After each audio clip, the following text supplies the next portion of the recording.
গত ১.৫ সপ্তাহ ধরে ফেসবুকের এই লাইব্রেরি মাসের সবার টেডি, হাকিস, ক্যাডবেরির পোস্ট দেখতে দেখতে কোনো এক লেজি দুপুরে ক্রেজি হয়ে বেরিয়ে পড়লাম নো ম্যানস জোনের উদ্দেশ্যে। কিন্তু বেরিয়ে এই ট্রেনে উঠে পড়া ছাড়া ব্রেনে আমার আর কিছু এলো না। ট্রেনে উঠে বুঝতেই পারলাম আমার মতো আরো অনেক লোকজন এই বেবি পক্ষের পোস্টগুলো নিজেদের স্যামসাং বা OnePlus নডে দেখার থেকে ফোন পকেটে রেখে ট্রেনের রড ধরাতেই বেশি স্বাচ্ছন্দ্য বোধ করেছে।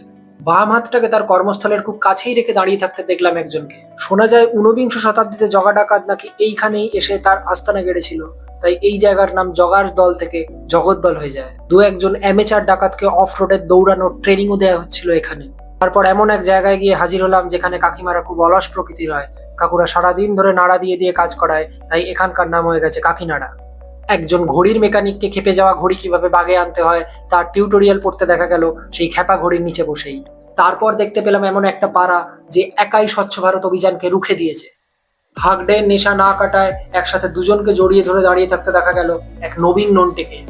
তার পাশে দাঁড়িয়েই দেখলাম এক দাদা উপরের দিকে তাকিয়ে 2026 কারা দেশ চালাবে সেই নিয়ে ভাবছে। আমি শুধু দাদাকে ডেকে বললাম, তোমাকে কিন্তু আগামী সমস্ত বছর তোমার বউই চালাবে। অমনি দাদা আমাকে চিনতে পেরে বলল, দাদা নাকি আমার অনেক বড় ফ্যান। বলল, তুমিই তো সেই সম্রাট যে সারাদিন বকে বেড়াও ভাট।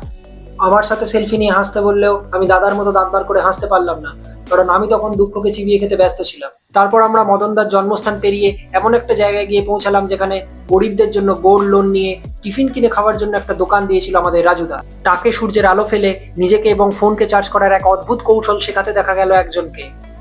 এরপর অনেকক্ষণ ধরে রড ধরে বাঁশবন কলাবন এসব দেখতে দেখতে বোর হয়ে আমি একটা স্টেশনে নেমে ভিড় থাকা সত্ত্বেও সেই স্টেশনের মাঝখান দিয়েই হাঁটতে থাকলাম, কারণ স্টেশনের নামই ছিল মাঝদিয়া।